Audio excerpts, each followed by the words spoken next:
Hello friends, welcome to my YouTube channel let's cognize. आज का हमारा टॉपिक है settling down of English as studies and medium. So friends, ये है हमारा MEG 10 इग्नो का सब्जेक्ट है। MEG 10 English studies in India, उसका टॉपिक है ये settling down of English as studies and medium. इसमें हमारे है 4 topic: India in the 1950s, English as the medium of instruction, the settling down of English in India, fourth है institutionalisation of English in India, fifth part है for English और resisting it. Next है हमारा conflict between Indian literature and English. इसके next 2 parts हैं conflicts के: literary writing in Indian languages, next है Indian English writing. So today हम discuss करेंगे इंडिया इन द 1950s। ये है हमारा topic India in the 1950s।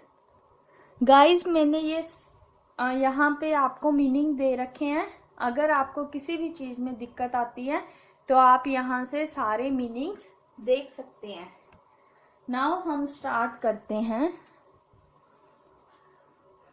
India in the 1950s। Let us look at the political scene in India in the 1950s, the decade that followed independence. हम सबसे पहले क्या देखते हैं 1950 का political scene. 2 things particularly lurked होता है mind में घूमना। 2 things particularly lurked at that time in the minds of the most Indians, मतलब इंडियंस लोगों के दिमाग में उस टाइम 2 चीजें चल रही थी। The first was happening of partition. First क्या थी? Partition, both on the western and the eastern sides of the country, मतलब कंट्री की वेस्ट और ईस्ट साइड दोनों में पार्टीशन चल रही थी। No well-meaning serious individual could overlook the occurrence and go on one safe and smooth way, gifted as it would have been by one's economic background. First तो क्या थी? Partition थी जो दोनों साइड चल रही थी, वेस्टर्न और ईस्टर्न, मतलब ये अकर हो रही थी एक सेफ और स्मूथ वे में। सेकंड हमारा क्या था? The second was independent itself, मतलब इंडिपेंडेंस, खुद की independence, a result of close to 100 years of effort and struggle by countless Indians। मतलब ये इंडिपेंडेंस आई कैसे? इंडियंस के लोगों के एफर्ट और स्ट्रगल से, हार्ड स्ट्रगल से। The free India required what could be called nation building. जो आजाद इंडिया है उसे नेशन बिल्डिंग भी कहा जाता है। An act positive in nature, because क्यों कहा जाता है? क्योंकि उसने हमेशा ही पॉजिटिव वे में काम किया है। And design to meet the basic requirement of all, मतलब रिक्वायरमेंट्स को कंप्लीट करने के लिए वेल डिजाइन प्लेटफॉर्म तैयार किए हैं। And inspired by humanist urge to plan things idealistically. और किस तरह इंस्पायर किया लोगों को? आइडियलिस्टिकली तैयार की है, बेसिक रिक्वायरमेंट्स कंप्लीट करने के लिए फॉर्मेट्स तैयार किए हैं। Unlike other species, दूसरी जातियों की तरह नहीं, human beings have the capability to rise above themselves and thinks of goals bigger than the individual ones। मतलब एक बंदे में इतनी कैपेबिलिटी होती है कि वो खुद को राइज कर सकता है। The values and principles standing at the back of Indian national movement testified clearly to this capability of human beings, more so in the case of those who fought relentlessly against the mightiest power in the world in the 19th and 20th century। 19वीं और 20वीं शताब्दी में क्या था? लोग continuously hard power, मतलब mightiest अपार शक्ति गेट करने के लिए क्या था? रिलेंटलेसली स्ट्रगल कर रहे थे। रिलेंटलेसली होता है continuously. To see this is know that a newly emerged nation had its future secure in the progressive and humanistic modern perspective।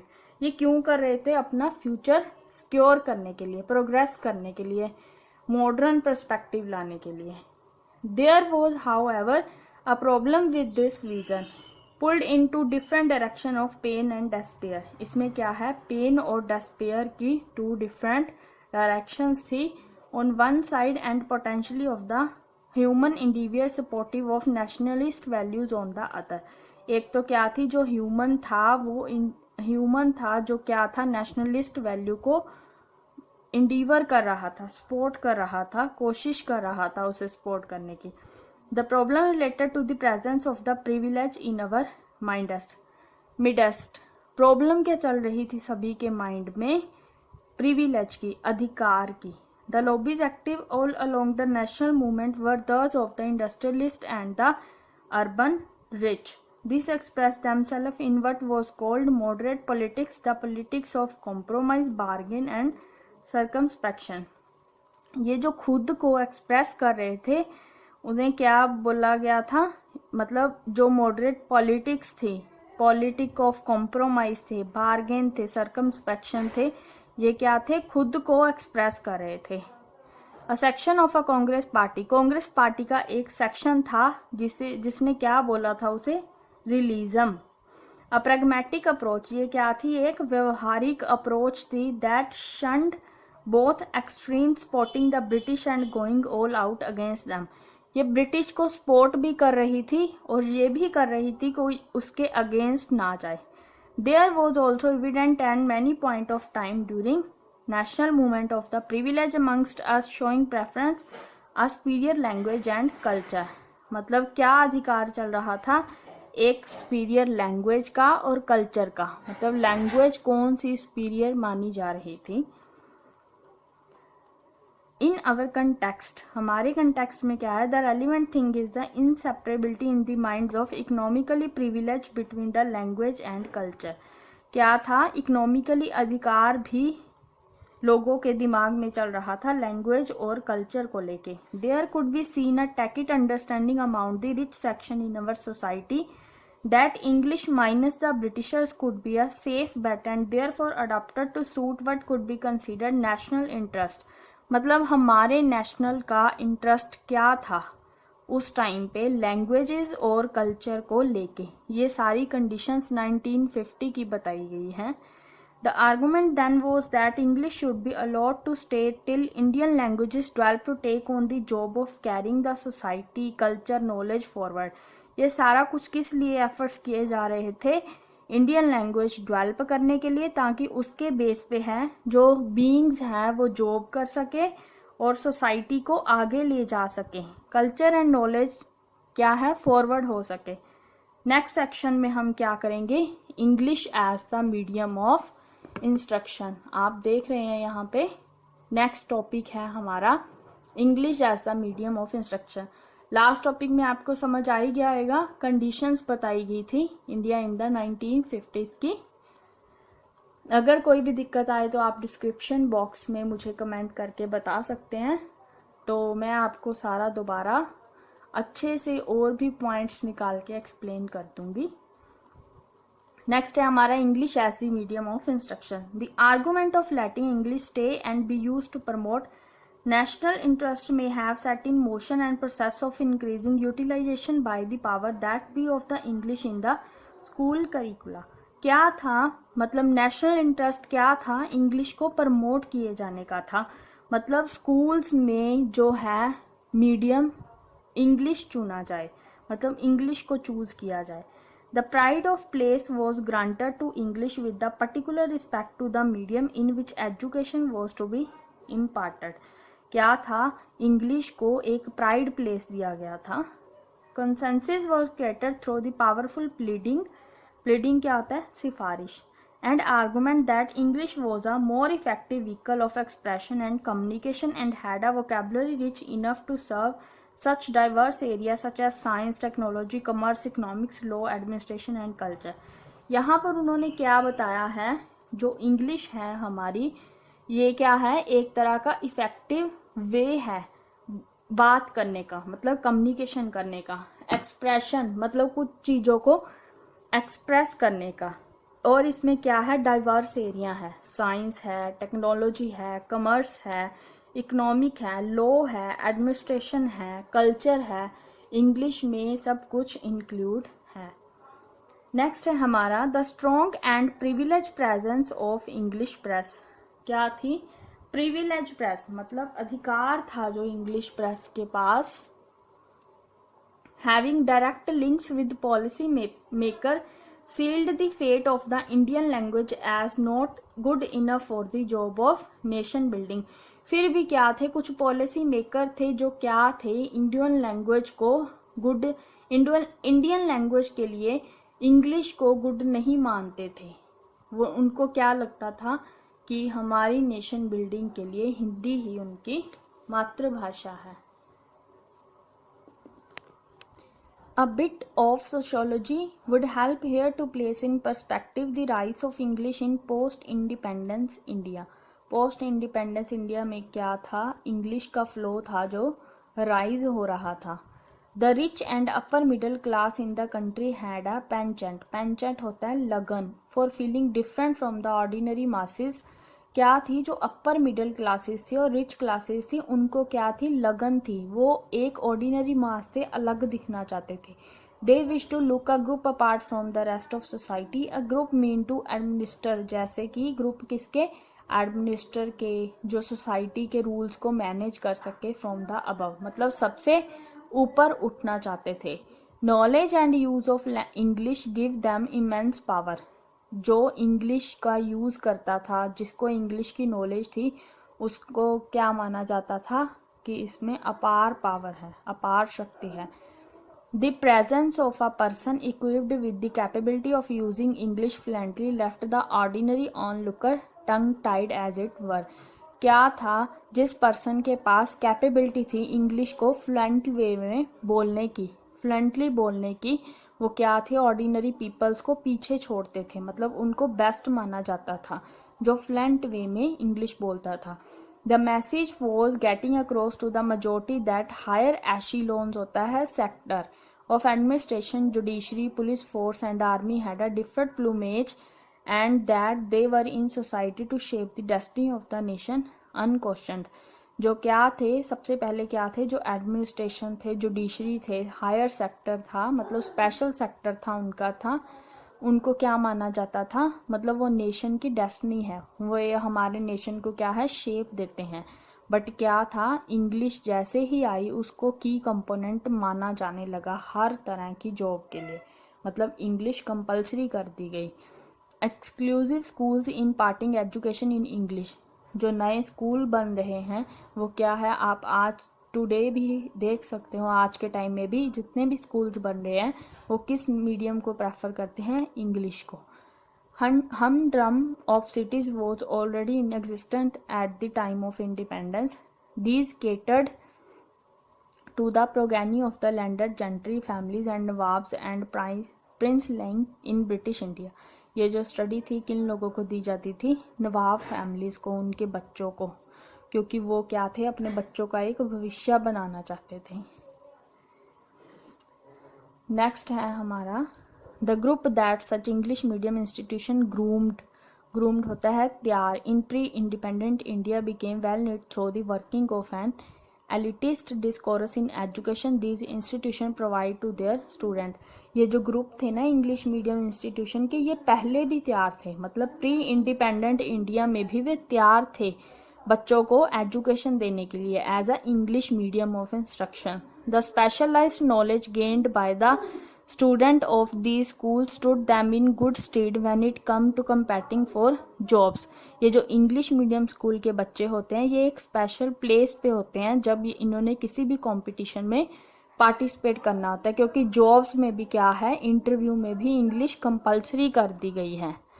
After independence such a system of division in society along class line coach the fancy of those with money and political social influence. English ने क्या है? हमारे political social society को काफ़ी influence किया है।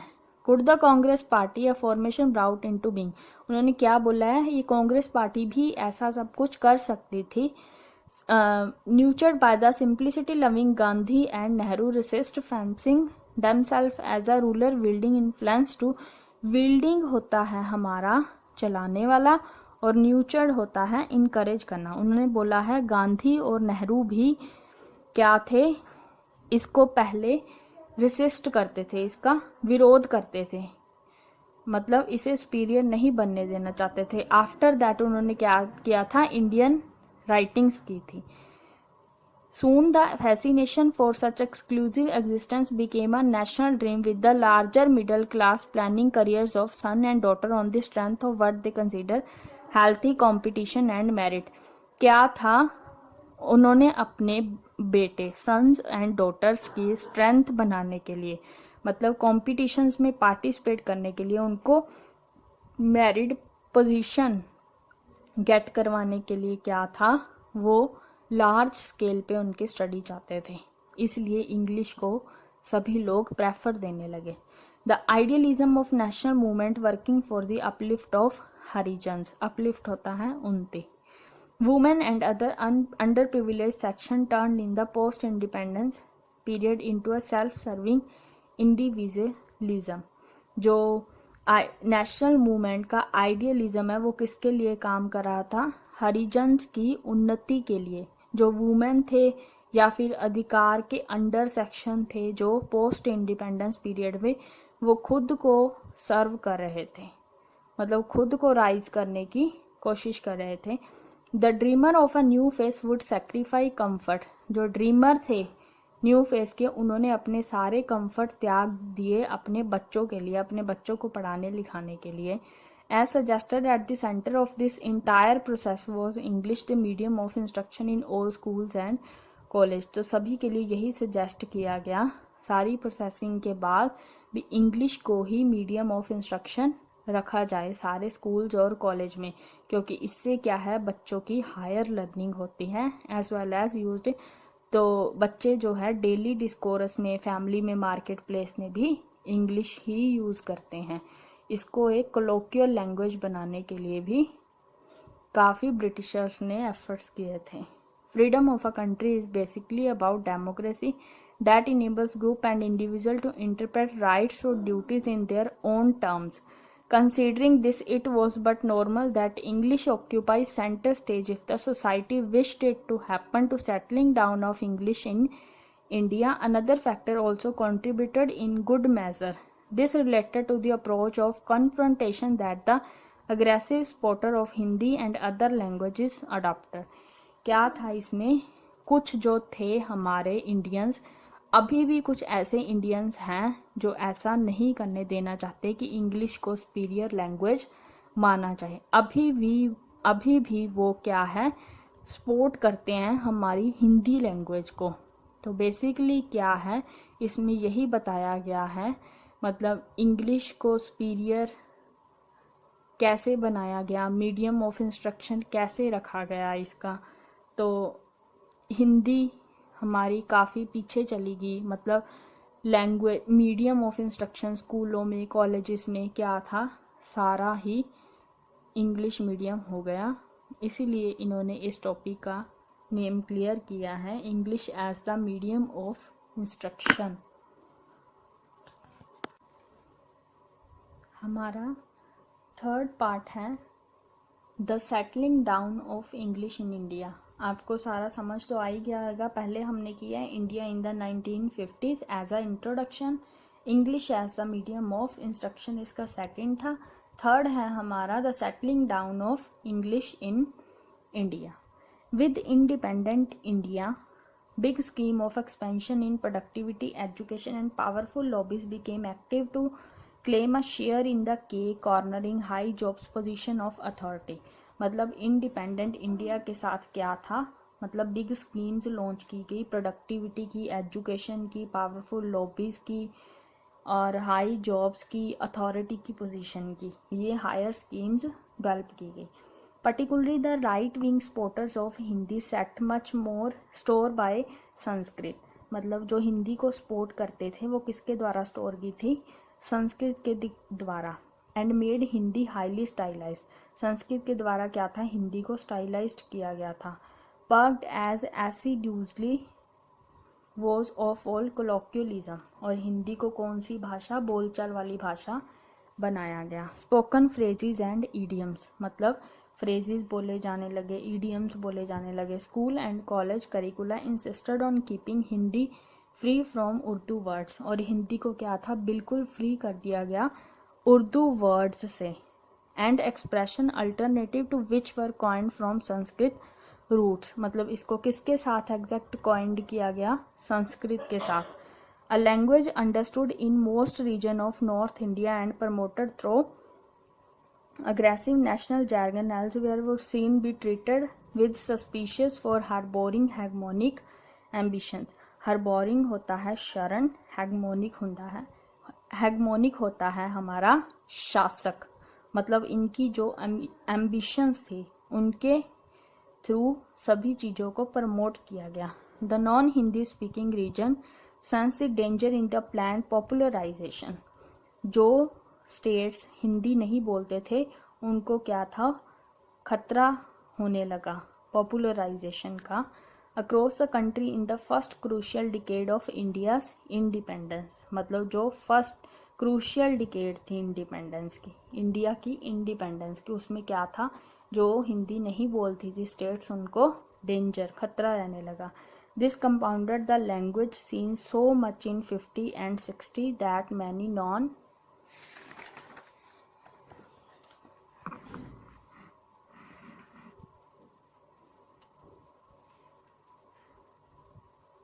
Hindi regions opted for their own language as a medium in school. क्या है, हिंदी को ऑप्टेड किया गया, सिलेक्ट किया गया language as a medium in schools, and English as the link language, और इंग्लिश को क्या है, लिंक लैंग्वेज के रूप में नेशनल लेवल पे.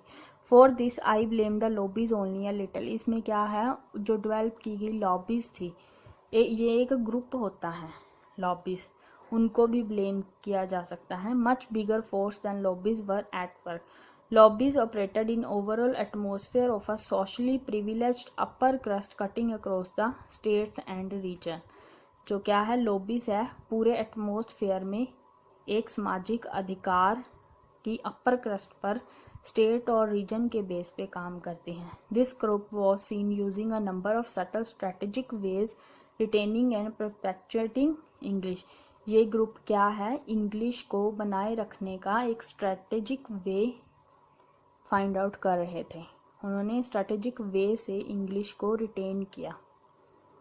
नेक्स्ट है हमारा, the next thing that comes to mind in the context is the factor of ideology and culture coming from the west. Next thing क्या थी लोगों के दिमाग में, जो फैक्टर है आइडियोलॉजी के और कल्चर के, वो कहाँ से आ रहे हैं, वेस्ट साइड से. The dictate from the Western academic and cultural center targeted the place of higher learning in India, the PowerPoint's framing and implementing policy with the help of large resources at their command. इसमें क्या था, जो India में higher learning हो रही थी, power points frame किए गए थे, पॉलिसीज इम्प्लीमेंट की गई थी, ये किससे की जा रही थी, help of a large resources से. ये सारा कुछ किसकी तरफ से गाइड किया जा रहा था, वेस्ट की तरफ से. The nationalistic paradigm of active intervention.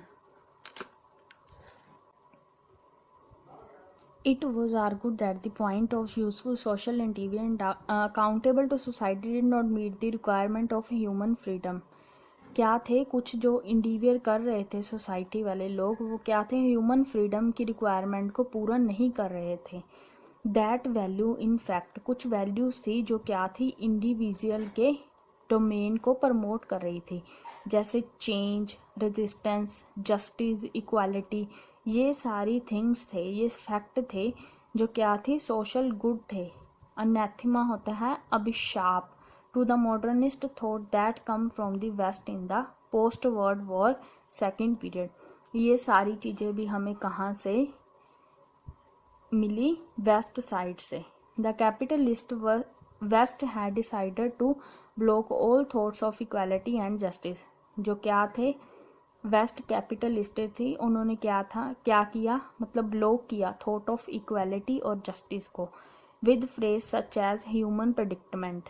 किन किन चीज़ों से, ह्यूमन प्रेडिक्टमेंट मतलब भविष्यवाणी को, एंग्विश होता है पीड़ा, एनोई होता है थकान, लर्नीलेस अकेलापन, एंड द मीनिंगनेस और absurd in life. The Indian writing of the 50 and 60 faced the ideological culture onslaught that imbibed in the process a good deal of the mystery-oriented modernist paradigm. जो हमारा आइडियोलॉजिक कल्चर था उसे फेस किया गया 50 और 60 में, और क्या था, एक गुड डील की गई मॉडर्निस्ट पैराडिगम की. Since the terms of reference to the study of literature and culture, क्या थी, स्टडी की गई लिटरेचर और कल्चर की, changing fast in the post independence India, जिससे क्या थी, काफ़ी चेंजेस आई पोस्ट इंडिपेंडेंस इंडिया में. The syllabi of English literature all across university and college in India at the undergraduate and postgraduate level selected great modernist religious texts, with Yeats, Eliot, Lawrence being projected as the greatest master of writing. क्या था, college और university के जो under graduate और post graduate level थे उनके लिए जो सिलेबस चूज़ किया गया वो मॉडर्निस्टिक रिलीजियस टेक्स्ट से रिलेटेड था. और किनको मास्टर माना गया था राइटिंग का उस टाइम, यीट्स, एलियट और लॉरेंस को. Graduate from university joining journalism took pride in the using expression such as I have measured out my life in coffee spoon. मतलब यहाँ पे वो क्या कह रहे हैं, यूनिवर्सिटी से ग्रेजुएशन करके जर्नलिज्म को ज्वाइन करना कैसा एक्सप्रेशन था, जैसे मेरी लाइफ एक कॉफ़ी के चम्मच की तरह है. Later realizing that the country in which they lived was an ex colony and a backward third world country with most people not having access to clean drinking water. मतलब coffee spoons की तरह लोग अपनी life express कर रहे थे, coffee house की तरह, जैसे शॉप्स होती थी मेट्रोपॉलिटन सेंटर में. मिडिल क्लास लोग क्या थे, जर्नलिस्ट बनते थे इंडिया में, जो क्या थे, प्रेस्टिजियस इंग्लिश के लिए काम करते थे.